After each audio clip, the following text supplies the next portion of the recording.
Hello, film studies. Happy snow day or half a snow day. As I'm sure you have figured out by now, campus closed at 12:30, so our 3:30 class won't be meeting. Especially since we only meet once a week, though, it is important that we keep on track.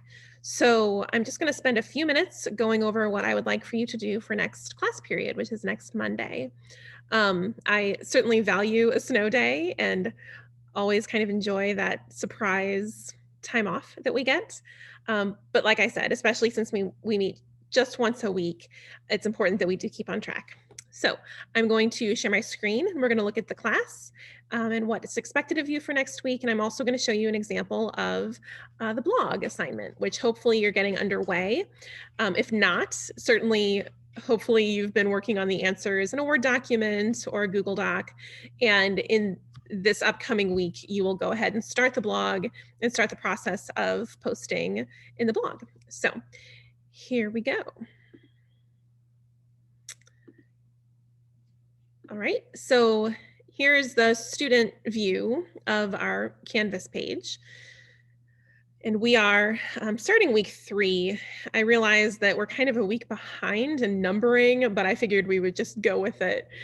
So while we're actually in week 4 of the semester, it's the 3rd week of film class. So you remember from last week, we went over some basics about film analysis, kind of went over the introductory first few chapters, some of the high points that you want to be aware of.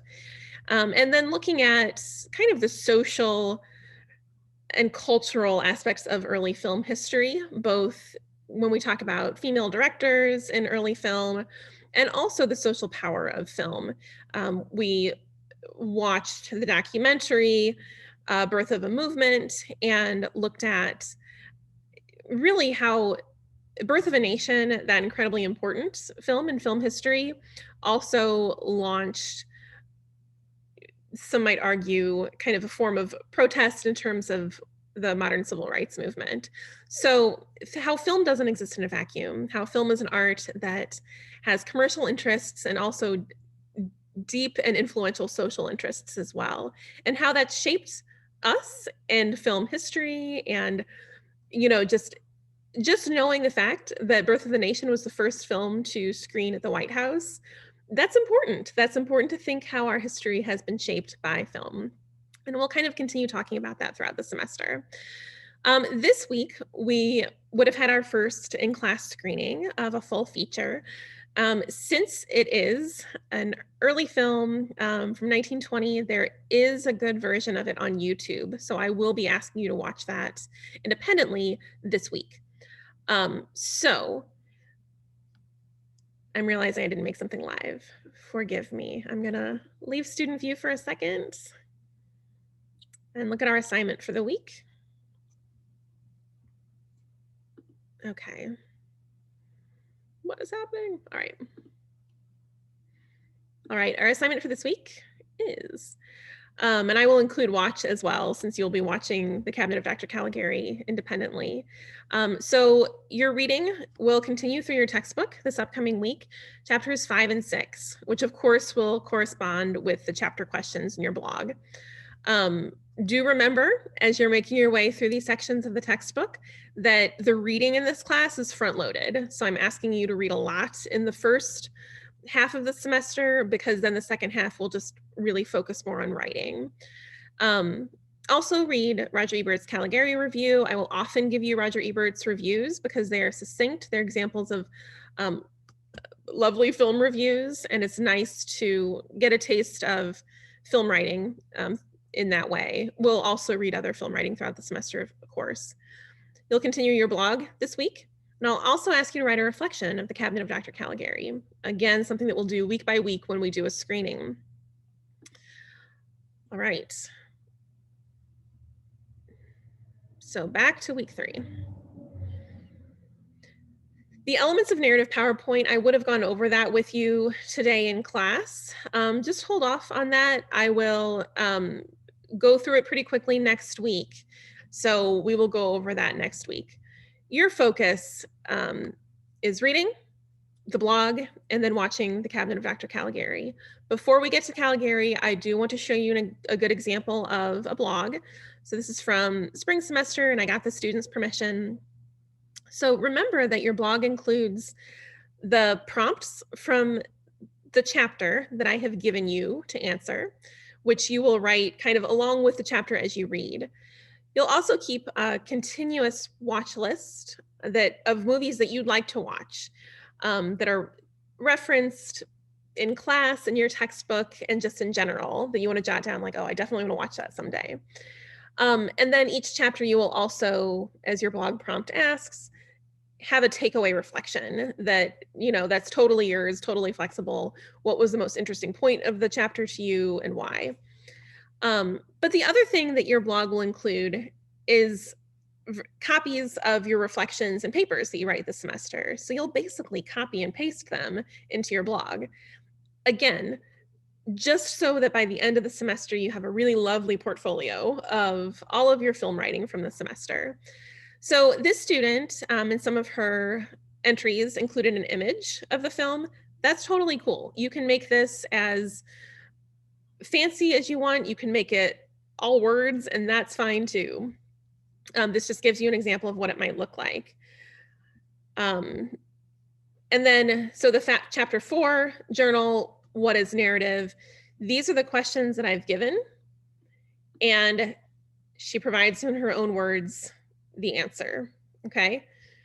So each chapter has a post, and you can kind of, sorry, this is going backwards in time.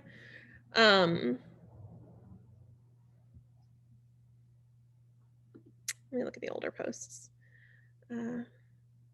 25. Oh no, this is comp 2. Sorry. I have a journal assignment in my comp classes as well. So sometimes you can use the same domain, clearly.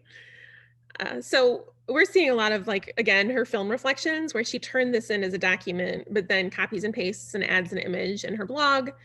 And then peppered throughout, we also will see the chapter questions.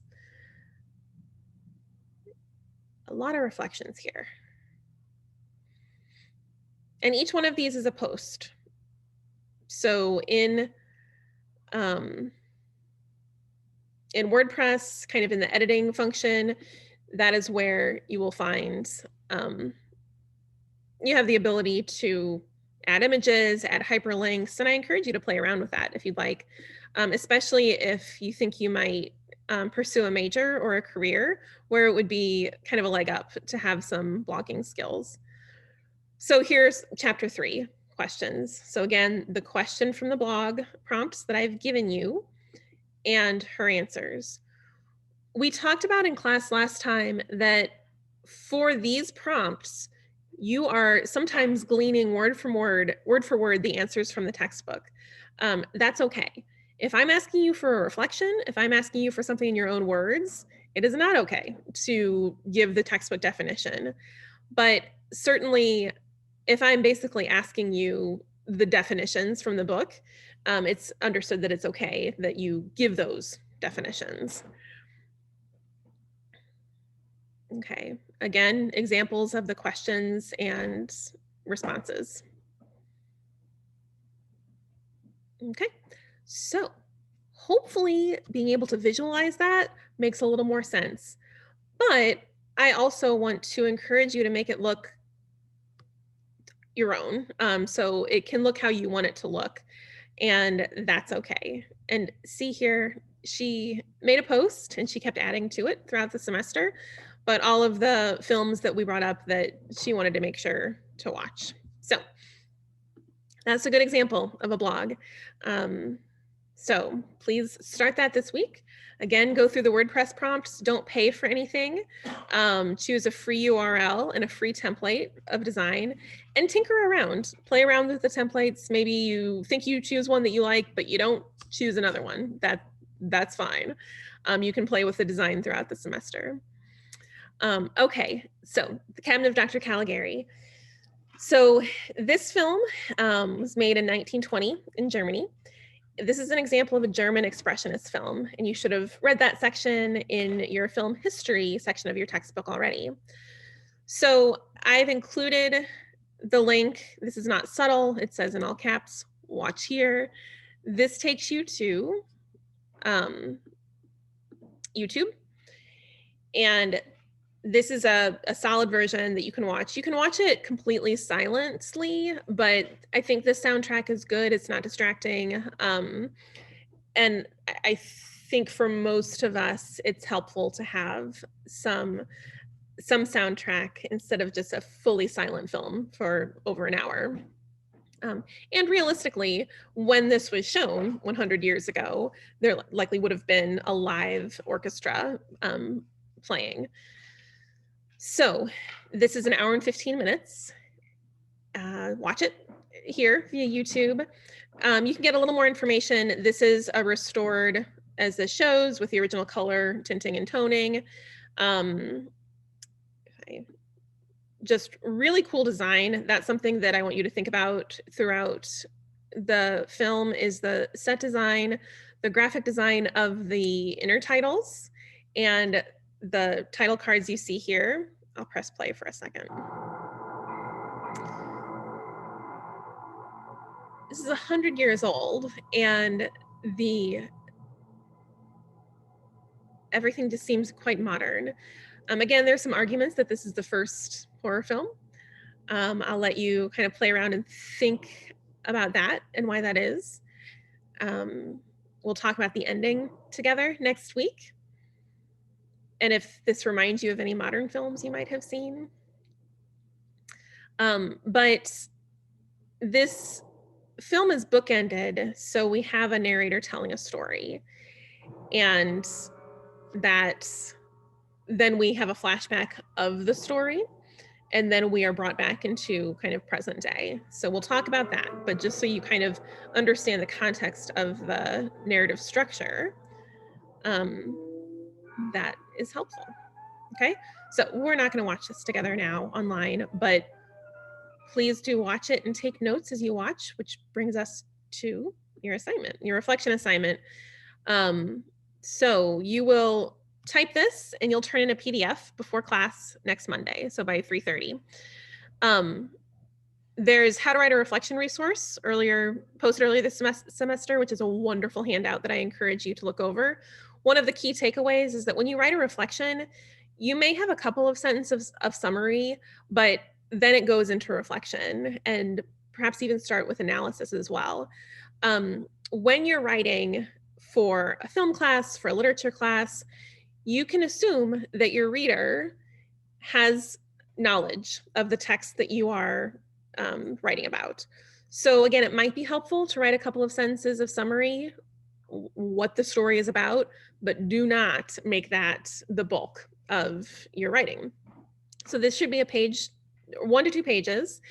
So as you watch, make notes of what you observe. Consider the film as an artifact of German expressionism. So what do you see in the film that matches with German expressionism as you read about it? Think about the film as an early horror film. What techniques and tropes do you recognize from this film in horror films today? Think about set design. Really unique and remarkable set design. How did it make you feel and why? So these are questions to consider as you go to take notes during the film and also write your reflection. So if you use outside sources, which you do not need to, be sure to cite them. Use MLA formatting and MLA style, but you don't need to use outside sources, but just be sure to cite them if you do. Okay, I think those are the main points for this week. So keep up with your reading, continue your blog, and make sure to start your online blog if you haven't already. And again, if you want to type things in Word or a Google Doc and then copy and paste into blog posts, that's great. Then you have your writing in multiple places, and that's only a good thing.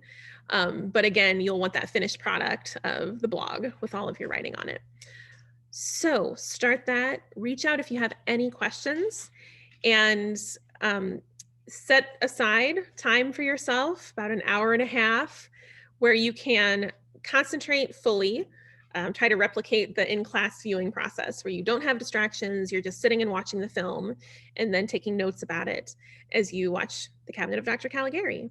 I'm sorry we can't watch it together, but we want to be sure to kind of keep moving throughout the semester. So um, yeah, make sure to give it a watch and email me if you have any questions, and I will see you. I'll see a lot of you before next Monday, but if not sooner, I will see you next Monday. Have a great week. If you are snowed in, watch some good films. I'll talk to you soon.